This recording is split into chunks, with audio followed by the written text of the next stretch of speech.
Hey guys, it's Mitch. How's it going? We're looking at something special today. We're looking at a book that could be argued as Frank Miller's most influential work. There are people who have argued that.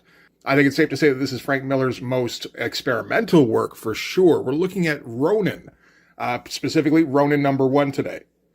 I'm sure most of the people who are watching this have heard of Ronin, and most of the people watching this have probably read Ronin. Depending on how long ago you read it, though, I don't know how many of you could tell me what happens in Ronin, because Ronin is a fucking mess. It is totally inconsistent, it is muddled, it is very unclear in terms of what is even happening sometimes. It flails around in every direction. It is also, I think, Frank Miller at his most wildly creative. Like, I'm not knowledgeable enough about music to think of a specific comparison, but Frank Miller is that band that started out extremely rough but showed a lot of promise, and eventually went on to produce an album that was so universally acclaimed as to not be denied. But in between, they produced an album that was an experimental mess, where all sorts of weird shit is getting tried out. Some stuff on the album doesn't even work a little bit, but some of it is just exciting with the prospect of where the band might go with this. Am I talking about Queen? That could be Queen. And it resulted in the most lucrative opportunity offered to an artist to this point, when DC offered Frank Miller Ronin. Or more specifically, they offered him a shit ton of money and carte blanche to come up with whatever he wanted. And this turned out to be that. And it's very interesting the time and place that this happened. Because Ronin was a book that I think had to happen, and this was the time that it had to be published. The reason that DC decided to try this series out ties into where the direct market was at the time. Because the direct market was just coming out of its infancy. By the direct market, I mean independent comic stores, which had been around for a while, but up until 1973, they had been stuck with the same returnable policies on comics that everybody was subject to. So like grocery stores, pharmacies, convenience stores, all that. 1973, Bud Selig starts organizing the non-returnable policy, which is the deal that those independent stores get. And it took about 5 years for that to settle and become stable. Once it did, that was when the direct market started to become the proving ground for independent titles. Because up until then, it wasn't really feasible to have a business model relying on independent titles because you were subject to the returnable policy. You couldn't count on hard numbers for what you were going to sell. So in the late 70s, with the direct market and the whole non-returnable policy being stable, all of a sudden, independent comics became a viable business model. And the other reason independent comics were becoming more popular in the late 70s is because the direct market became the home of the kids who grew up in the 60s and 70s, reading comics and sticking with them, but now they were in their 20s and 30s. So in the late 70s, the direct market is starting to turn into a place where a full-grown adult would go to buy comics, and probably comics that they wouldn't be able to get down at the grocery store. And this started influencing Marvel and DC because they were starting to recognize that there was this audience out there that was more amenable to more mature content.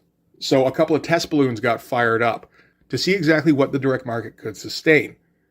The first big one was probably The Death of Captain Marvel. That's, I think, the first big graphic novel. Then after that, you start getting some miniseries. So stuff like the Wolverine miniseries by Chris Claremont and Frank Miller. And also things like DC's Camelot 3000. All of which did pretty well. I think the Wolverine series did quite well, although there are no hard numbers from those times. And well enough to encourage further experimentation, although they hadn't really proven anything just yet. So Ronin is the next step in these attempts to try to determine what kind of content the direct market will support. And along comes Frank Miller. Frank Miller got into comics in 1978. He eventually moved his way over to Marvel and was doing spot pieces, so covers, fill-in stories, fill-in pages, that kind of thing. And by 1979, he'd landed himself the penciling gig on Daredevil, which at the time wouldn't have been the biggest feather in his cap because at the time, Daredevil was a failing comic. It wasn't even being published monthly. It was being published bi-monthly, so every 2 months. Daredevil wasn't considered profitable enough to have it out more than 6 times a year. But Frank Miller realized that Daredevil had the potential to be a comic that he could fit in his style of writing that he wanted to try, which was crime fiction. And at first it didn't go too smoothly. The writer he was working with, Frank, didn't like the direction he was taking the character. And I mean, it's a book that's not selling, so he probably had a point there. Then Denny O'Neil comes on as the editor, and he decides to give Frank a try on writing duties as well as penciling. And Daredevil takes off like a fucking rocket. Because Frank's incorporating those crime stories that he wanted to tell in the first place. He's using a grim and gritty tone, which is resonating with the readers. They all want more of that tone. He's exploring some interesting ideas with superheroes. He's testing his protagonist constantly for like what the limits of a superhero are. And by the time he finishes his run on Daredevil, it's one of the most popular titles at the company. and Frank Miller is the hottest writer-artist going. So DC decides they need to try and get in on some of that action, and they approach Frank Miller. They offered him a contract that was wildly rich at the time, but more than that, they offered him a complete blank slate to work with. He could come up with any story he wanted, and total creator control on the project, which is probably the thing Frank Miller valued most. That's an important element in this, because Frank Miller is Frank Miller. Frank Miller's a guy who doesn't have a whole lot of use for superheroes in comics.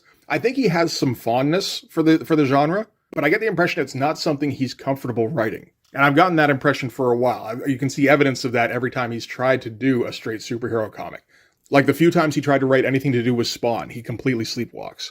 So in addition to being a guy who's not big on superheroes, he's also extremely ambitious. He's extremely anti-authoritarian and has a complete contempt for anybody who tries to interfere with any project that he's working on. I think he has zero trust for anybody speaking from a corporate position. So when DC came to him with their offer, Frank Miller decided to try a story that was completely out of his wheelhouse. Like at the time, the logical thing to do would have been to do something kind of safe, where it was a grim and gritty, semi-realistic take on superheroes, or just more straight into crime fiction. The thing is that the crime fiction stuff, that's the stuff at like the heart of Miller. I think that's the stuff he grew up reading. But in 1983, Frank Miller, I think, is reading all sorts of stuff that he is just super excited about, and he wants to try out all of it.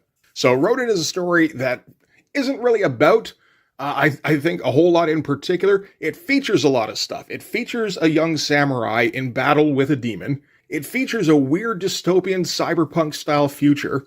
And these two things do not mesh, and it feels like Frank doesn't even really try that hard to try and get them together.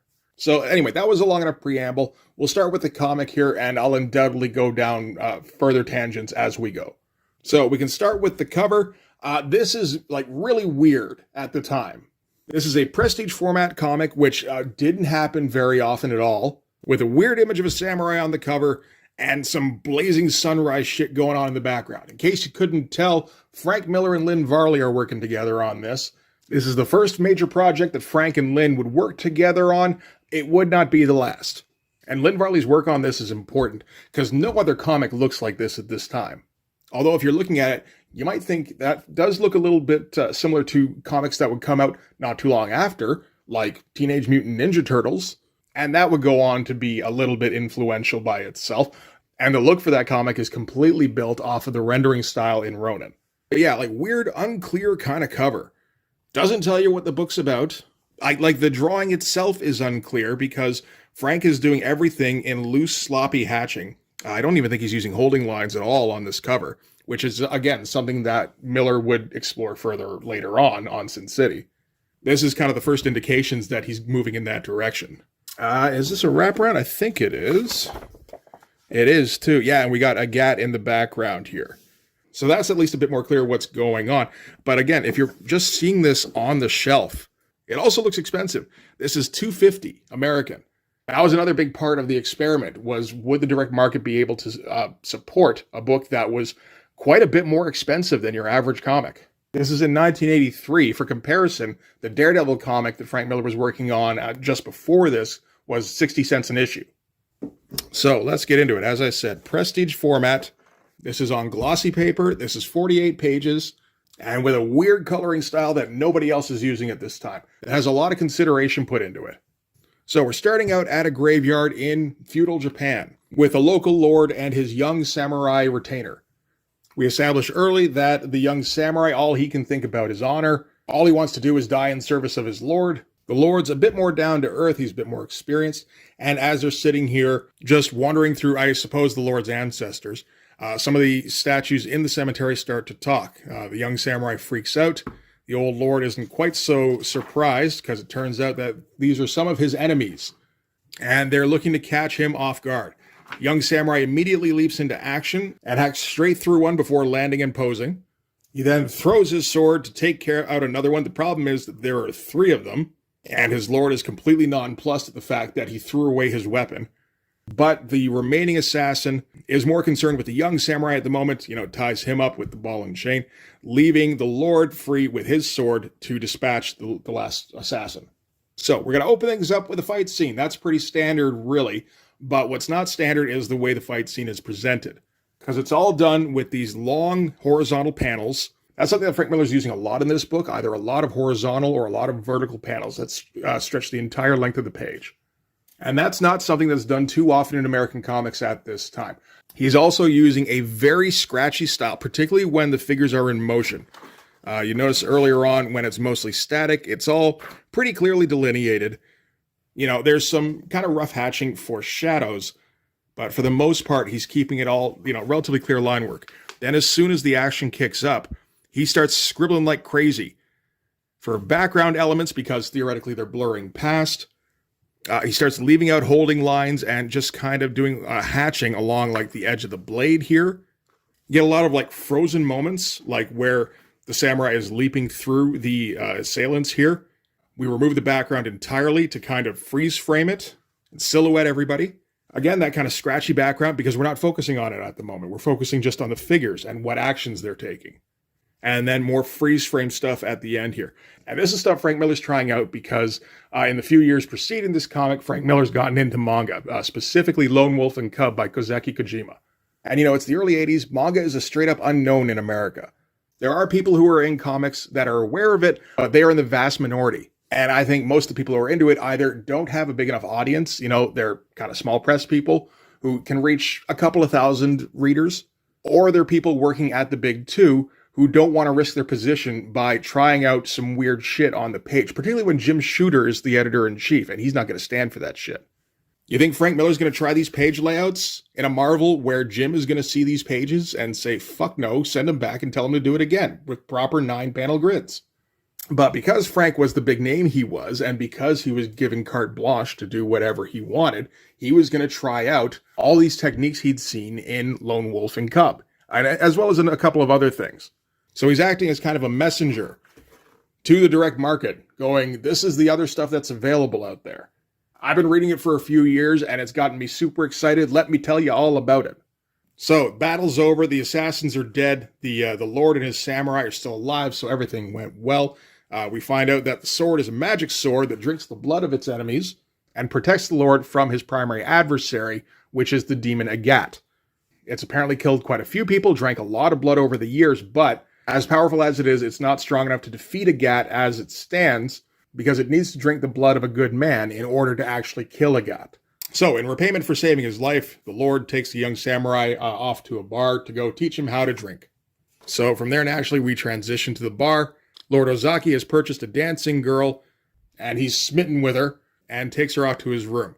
The other samurais are, they try dragging the young samurai away, but again, he's all about honor and loyalty to his lord. So he refuses to leave his side. He's going to wait outside the lord's chamber while he, does his business.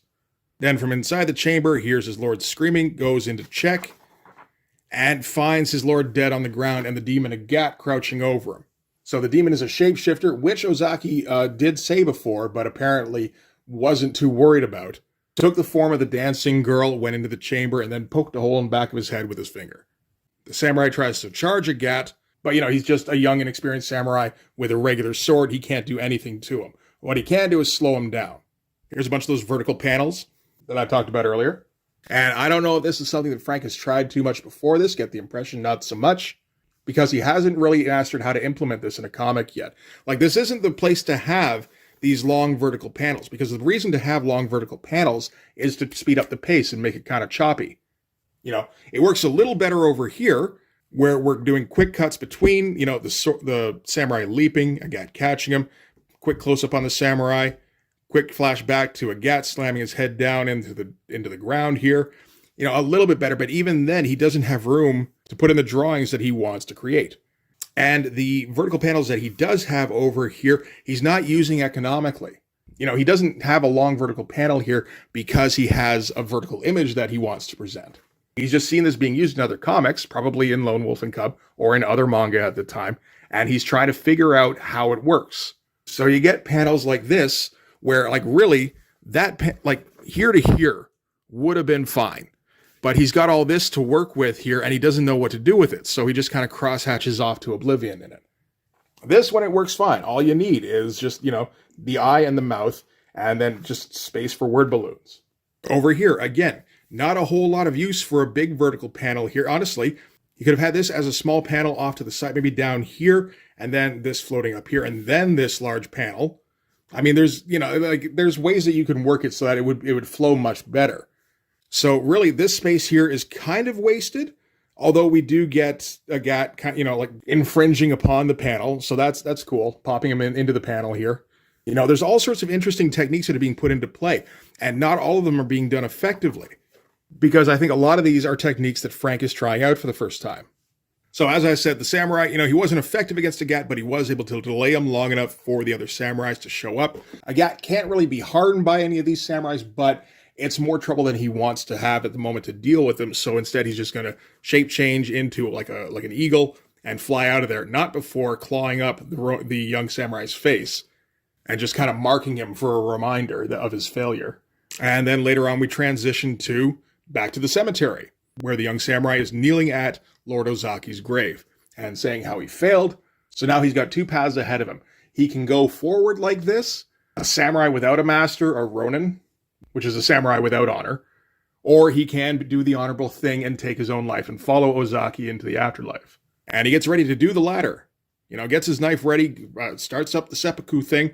When the statue starts talking to him, Ozaki says, "Nope, you're not doing that. You don't get to do the honorable thing. You got work to do. Before you can join me in the afterlife, you need to kill Agat. And right now, you're not ready to do that. So what you need to do is become a Ronin. You need to go out into the wilderness, live like a dog, practice how to use a goddamn sword. Then when you're ready, you go after the demon, you kill him, then you can kill yourself. Because I'm not going to be able to rest until he's dead." And that's where we're going to end things with the samurai, because now all of a sudden we got to transition to cyberpunk dystopian future shit. Because in addition to reading Lone Wolf and Cub and who knows what manga, Frank has also been reading heavy metal, and man, does he love him some Moebius right now. When I was looking into this, I wondered if maybe he was also reading like cyberpunk sci-fi, but no, I don't think he was, because cyberpunk wasn't a thing yet. Cyberpunk effectively starts the following year, in 1984, when William Gibson puts out Neuromancer. So he's working all off of weird sci-fi shit he's reading in heavy metal in 2000 AD, and who knows what other weird European comics he's finding. So here we've got another protagonist. This is Billy. Billy's stuck in a weird sci-fi Moebius chamber, and he's got an AI babysitter. And at first glance, you might think he's getting like a history lesson about the Ronin, but no, it's just that he's daydreaming and like experiencing the history of the Ronin. So it's like, oh, so did any of that even happen? It's like, well, maybe. But it doesn't matter because we're in weird sci-fi Moebius land now, so let me tell you about weird sci-fi Moebius land. So, this is in a dystopian future. At least in this first issue, we do not get any kind of detail on why it's dystopian. All we really know is that New York is kind of a ruin, where common people have basically turned into Morlocks. This is like a weird spread, because this is one of the things where it feels like this isn't from a direct influence. This is just Frank was like, okay, I have to come up with a world for this. I guess this kind of fits these weird zombie people. And it's an effective spread in terms of like just setting the stage. And you really don't need a whole lot of explanation on what the conditions of New York at this time are. They kind of suck.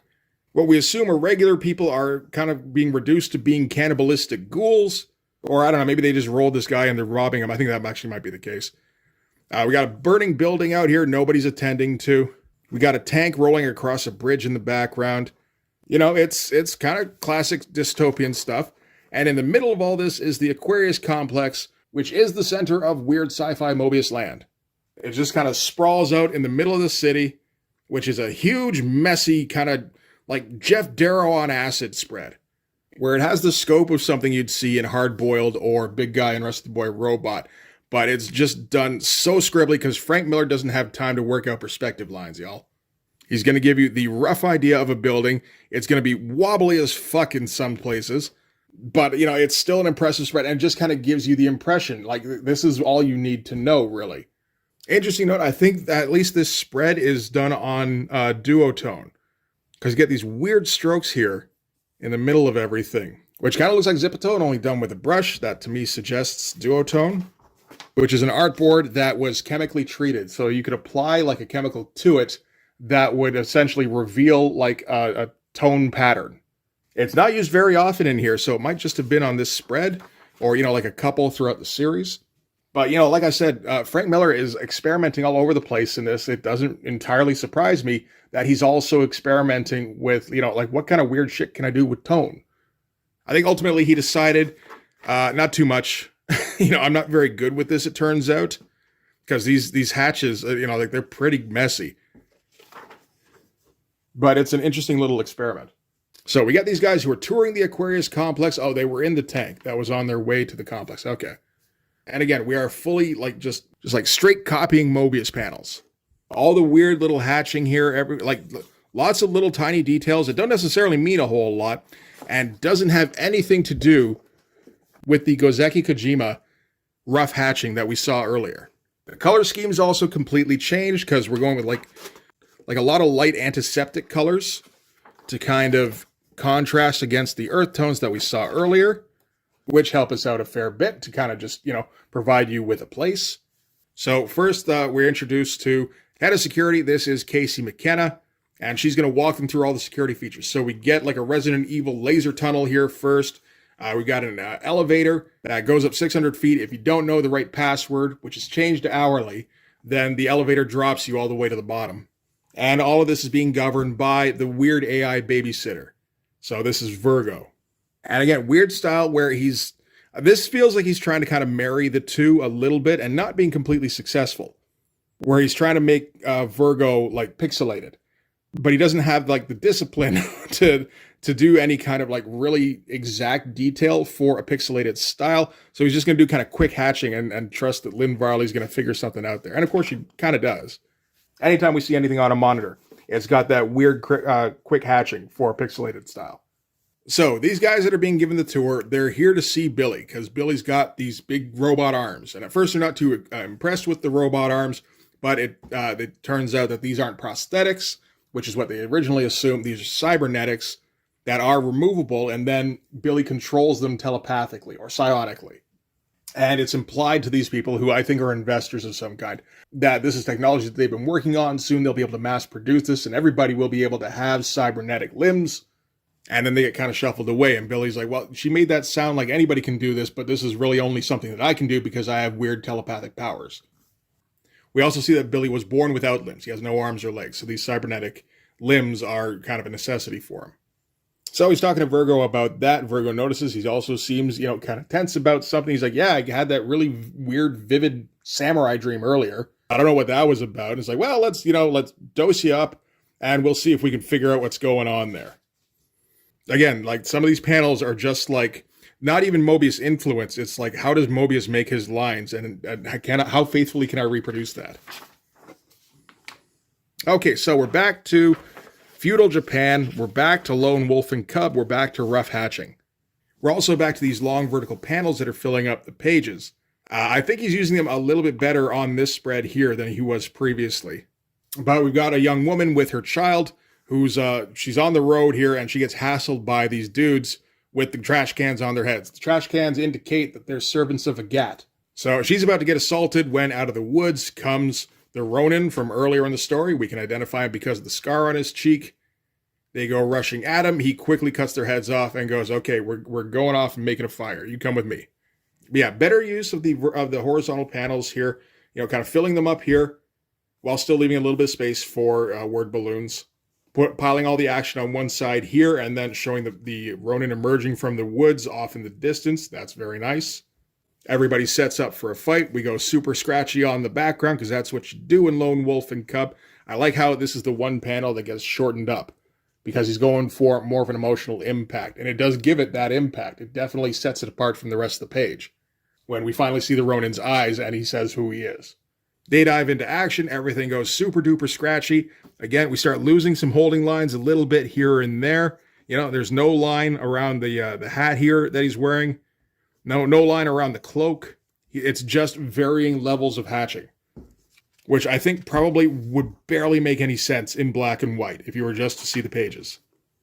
So this is 15 years later. The Ronin has been wandering around in the wilderness all this time. He's been preparing himself for his eventual final battle with a gat. Now he's ready, so this is him, crossing into a gat's territory, and he just happened to be there to help out the woman and her child. While they're sitting around the campfire, he has a vision of his lord who tells him, yeah, maybe you're a better swordsman than you were, but the sword still isn't ready because you still haven't shed innocent blood. And the Ronin's like, that's okay. It's going to get all the innocent blood it needs. The woman first interprets this as, oh, wait, no, my baby. And he's like, no, don't worry. The baby's too small and you're not innocent enough, because she said earlier how the baby was the son of a man who wasn't her husband. So her husband has shoved her out in the cold. That's why she's out on the road in the middle of the night. So the Ronin has another plan. And yeah, you get like a lot of these just kind of candid, no action shots. This is all kind of exposition. We're just kind of explaining what's about to happen. But again, Frank has been reading manga and he knows that sometimes you need to take a break. You know, you can pop in the action every once in a while. You can let things get all frenetic. Then you have to let it breathe for a second, which is another thing that these vertical panels can certainly be useful for, in that you can have your subject kind of small in the panel and a lot of open space around them, like at the bottom here, where we're just getting like a long shot of the campfire. Get a very quick cut back to the dystopian future, which again just kind of jars you for a second because these two elements do not really blend together in any kind of way. And then we're right back into the story. So next morning, Samurai wakes up. He goes to the castle of Agat, which is being guarded by a giant four-armed rat demon. They're going to get into a quick fight, during which the Ronin severs one of the rat demon's arms. He's got a few, though. And rat demon reciprocates by smashing his arm. So he's like, yeah, we're both down an arm, but I still got 3 to your 1. So panels work all rather nicely here for the horizontal stuff. You know, we are able to see a fair bit, at least when he stretches it out like this. Now we're going to switch to vertical panels, which speeds up the action quite a bit. They go leaping at each other. Everything gets super scribbly because we're going fast motion. Everything's a blur.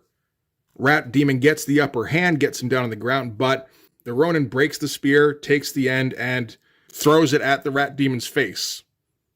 So he won that one. Way to go, buddy. And yeah, like these panels, again, they don't quite work. And it's also important to note that these would have been completely different from what people are used to reading at the time. You're used to getting like reasonably large panels, or at least panels where you can see most of the figure, so you can understand context and you can see what's going on. With these vertical panels tend to get very cramped. They tend to leave Frank with not very many options when it comes to like how much he can show on any given figure. He has to like scrunch them all up to try and get like the hands in there and both the feet. It also means he ends up leaving a huge space here at the bottom, which works to an extent because it shows that they're both, you know, in the air. You get another one of those freeze frame kind of pauses where he just silhouettes the both of them with the point of impact in between them, blood flying everywhere. And I love that effect. It looks fantastic. And it does just kind of make you hold your breath for a second. And these vertical panels are something that would be like, you know, he's just going to keep going with it for one thing. But this is something that would be implemented by a lot of the image guys later on. Like a lot of those guys are reading this stuff as they're growing up. And like guys like Todd in particular are going to go and implement it quite a bit going forward. Todd McFarlane loves a vertical panel. I don't know if he fully understands how they work, but he does use them an awful lot. And every once in a while he uses them effectively. And I think Ronin is a lot of the reason why. So the Ronin has gotten into the castle of Agat. He's gotten past the rat demon. We get Agat emerging from the shadows here. That's fantastic looking stuff. We all uplit. And he's all happy because the Ronin has brought him the sword. He's been searching everywhere for the sword for 15 years, never found it. And all of a sudden, out of nowhere, comes this guy. He's just got the sword. He's like, hey, good job, buddy. Thank you for bringing me that. Although I get the feeling you don't want a reward. You probably want to kill me. And I don't think I can have that. So, you know, kind of reappears behind him here. The Ronin's like, the sword protects me from you. And he's like, yeah, you got some bad information, buddy. Sorry to tell you. I can feel the sword. We're linked. I can tell it doesn't have what it needs to kill me. And Ronin's like, yeah, not yet. And he rears back and stabs himself through the stomach for one of the most iconic images in comics, really. Big double page spread. Whole lot of room devoted just to the blade sticking through the both of them. And it's interesting to note, this would be like a gross out panel in 1983. You're not seeing this shit. Not in something released by Marvel or DC for sure.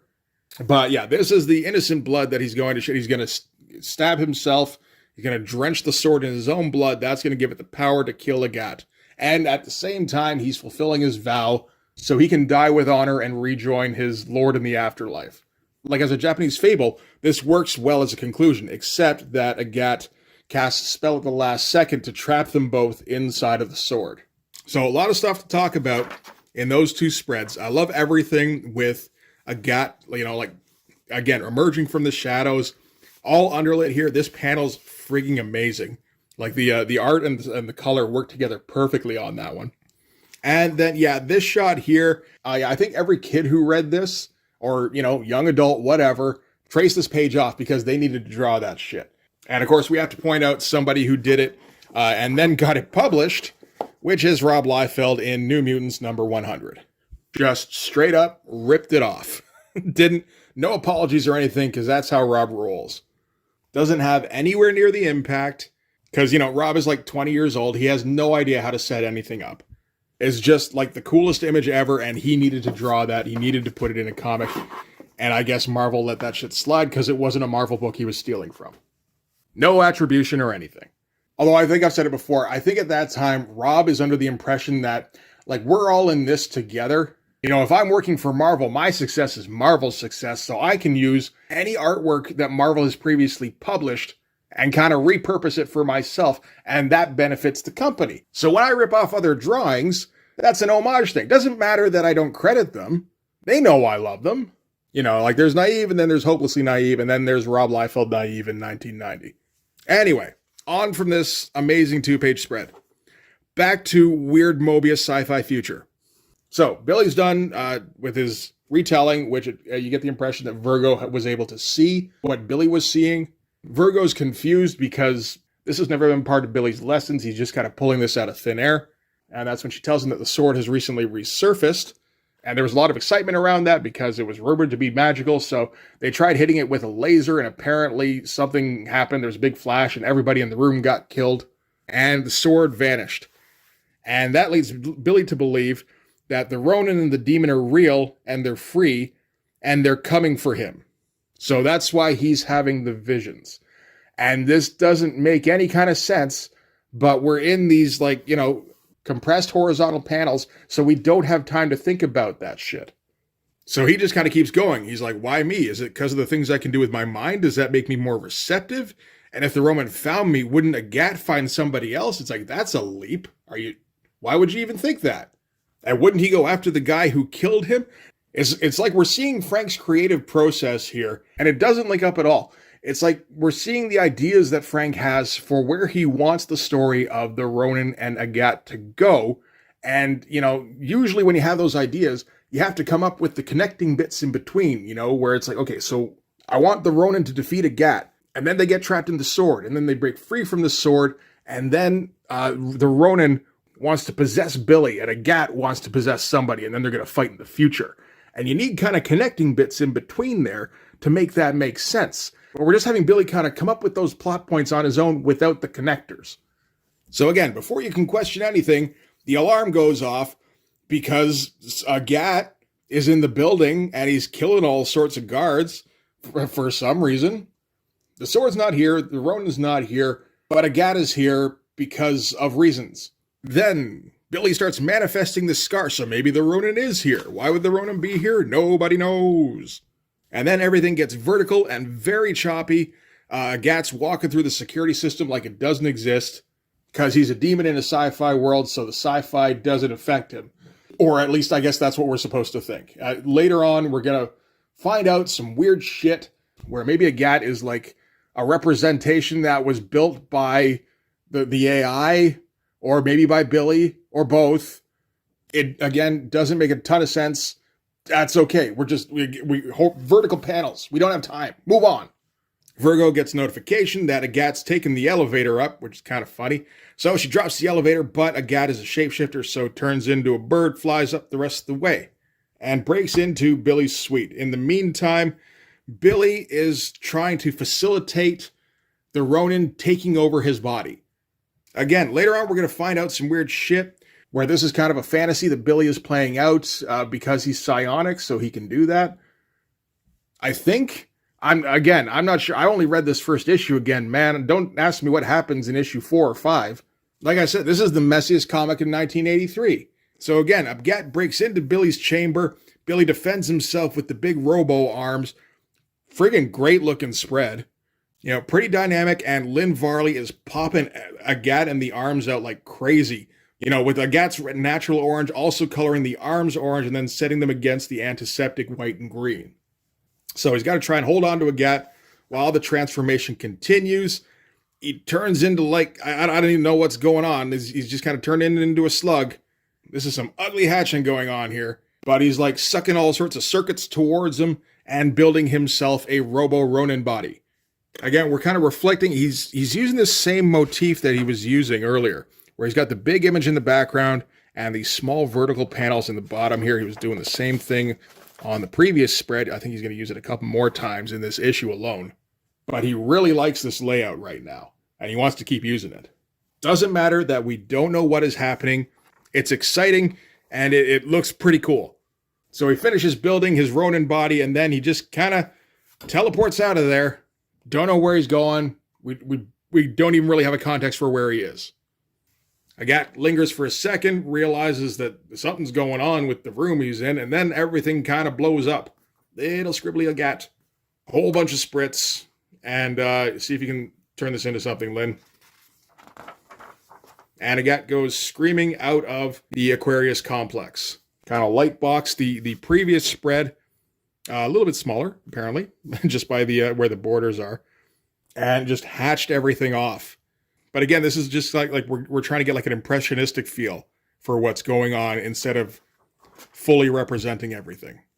So anyway, Agat lands in New York. He realizes that New York is tailored just for him. It's falling apart. Its citizens are without hope. They're just the Morlock people.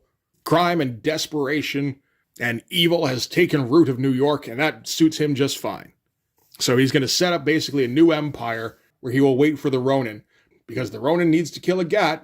Tried to do it one time, almost got it right. So he's going to have to take a second try at it. He's going to have to go find his sword, and he's going to have to go to Agat's kingdom once again. So from there we cut to the sewers, because why not?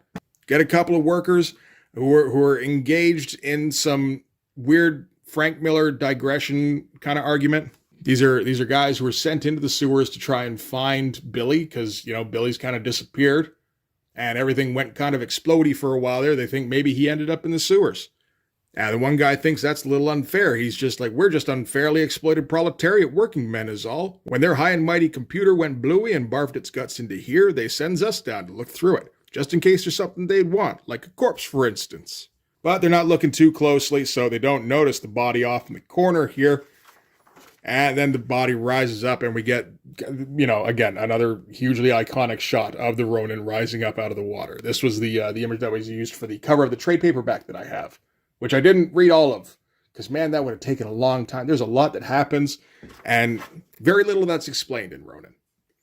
But that's where we're ending issue 1. So, yeah, like I said, that's kind of a mess. It gets messier from here. You'd think it'd be kind of straightforward, where the Ronin has objectives. You know, he's got to go find the sword, and then he's got to go find Agat, and then he's got to go kill the both of them again. But we got to mix in a lot more stuff with the world. We got to mix in stuff with Casey, the security chief, because we got to do that. We got to sort out what the hell is going on with Billy and Virgo, and we're not going to do a very good job at that, but we're going to try anyway. And we got to get all of Frank Miller's weird little commentary A-sides in there. That could take up a lot of space. So yeah, that's Ronin. That's what you get, apparently, in 1983, when you offer Frank Miller a shit ton of money and say, I don't know, what do you want to come up with? I can only imagine what the editors thought when he started handing this stuff in. It's just like, okay, God, I hope this sells. And, you know, thankfully it did. You know, it wasn't like a smash hit or anything, but it sold well enough to encourage them to, you know, like keep going down this route, which would work very well in a couple of years when they would do the 4-issue prestige format Dark Knight Returns series. That did okay. And, you know, that was the culmination. That was the big hit that Frank Miller had in him, where he was using a bunch of the elements that he was trying out in this. After he'd worked on them a bit more, you know, because this is a 6-issue series, he's got a lot of room to just kind of play around with page and panel construction. See what fits, see what doesn't. He needed a bit more work on story construction. That wasn't really something he figured out in this particular series. But by Dark Knight Returns, yeah, he kind of had that locked down. That did fairly well. So yeah, that's Ronin. It's a mess and it looks pretty great. And maybe the most important thing is that it's super exciting, particularly in 1983, when all this stuff that Frank Miller is showing people is brand new to those people. You know, Frank knew about it because he had access to a comic store that apparently sold heavy metal and manga. I don't know how many of those there were in 1983. I don't think it was that many comic stores that could do that. But this is the comic that would have gotten people interested in those sources. We're still a ways off from, manga like taking over the comic book industry. But this is one of those steps that needed to happen, I think, to kind of drag America to the comic stores and show them what they've been missing.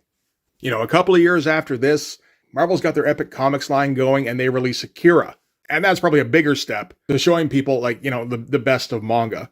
But, you need to take your baby steps before you take your big steps. And this was some baby steps in that regard. Interesting to note that, the success of Ronin, even if it was a moderate success, is worth taking note of. Because this is in a time before any kind of speculative element was in the direct market. That was really fueled by the black and white boom of the mid to late 80s. When all of a sudden you had books that everybody wanted to get a hold of that had very limited print runs, like Teenage Mutant Ninja Turtles. So the success of Ronin is built purely on Frank Miller's name and any kind of word of mouth about whether or not Ronin was good. And again, the success was enough that DC kept pushing out that prestige format graphic novel type road. And that's all just on, the power of Frank Miller's name, which is some impressive shit. So anyway, that's going to do it for Ronin. If you want to find out where Ronin goes, I'm not going to be covering it anymore. I don't have any of the issues, and I don't imagine anybody wants to sit through like a 3-hour video where I try to make sense of what happens in the Ronin trade paperback. If you don't have the Ronin trade paperback, I definitely recommend you check it out. It's a mess, but it's a very interesting mess. And you probably get some interesting ideas for how to lay out pages and panels. You might have seen those pages and panel constructions before, but a lot of the reason you've seen them before is because of Ronin. So worth checking out this particular kind of halfway point between Western and Eastern comics in 1983. Anyway, that was the rambliest shit ever. That's going to do it for this one. Thanks very much for watching, guys. If you like this video, please hit the like button. It helps with all the algorithm stuff. If you want to see more, hit subscribe. And if you really want to help out, in the description, there is my link tree. One of the many, many links is the link to my Patreon. And if you go subscribe there, that'll give you access to everything I do. So all sorts of videos, all sorts of Blood Force comics. You can also get a link to my Instagram. And if you like, you can follow me on that and DM me for commissions. But yeah, that's going to do it. Thanks again for watching, guys. I will see you in the next one. Tired now. Bye.